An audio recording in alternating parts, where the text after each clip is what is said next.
Hello guys, അപ്പോൾ ഇന്ന് ആദ്യമായിട്ട് വന്നത് കുത്തബ് മിനാറിലാണ്. അപ്പോൾ കുത്തബ് മിനാർ പണി കഴിപ്പിച്ചത് കുത്തബ് അൽ ഉദ്ദീൻ എന്ന് പറഞ്ഞ രാജാവാണ്.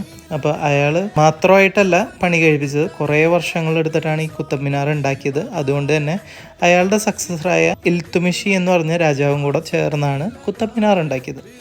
അപ്പോൾ അതിനുശേഷം അവരുടെ അനന്തരവനായ അലാവുദ്ദീൻ ഖിൽജി, അതായത് നമ്മുടെ പത്മാവതിൽ രൺവീർ സിംഗ് പ്ലേ ചെയ്യുന്ന ആ റോള് അലാവുദ്ദീൻ ഖിൽജി, ഇതിലും വലിയൊരു രാജ്യമായി ഡൽഹിയെ മാറ്റുകയും അതിനുശേഷം അയാളുടെ ഒരു പ്രസൻസ് കാണിക്കുന്ന ഒരു ഖിൽജി മിനാറും കൂടെ ഉണ്ടാക്കി തുടങ്ങി. പക്ഷേ ഇത് കുറേ വർഷങ്ങൾ എടുത്തിട്ടുള്ള ഒരു പണി ആയതുകൊണ്ട് തന്നെ അലാവുദ്ദീൻ ഖിൽജി അതിനിടയിൽ മരിച്ചു പോവുകയും കുത്തബ് മിനാറിനേക്കാൾ ഉയരമുള്ള മിനാർ ആകേണ്ടിയിരുന്ന അലാവുദ്ദീൻ ഖിൽജി മിനാറിൻ്റെ പണി പകുതിക്ക് വെച്ച് നിന്നു പോവുകയും ചെയ്തു.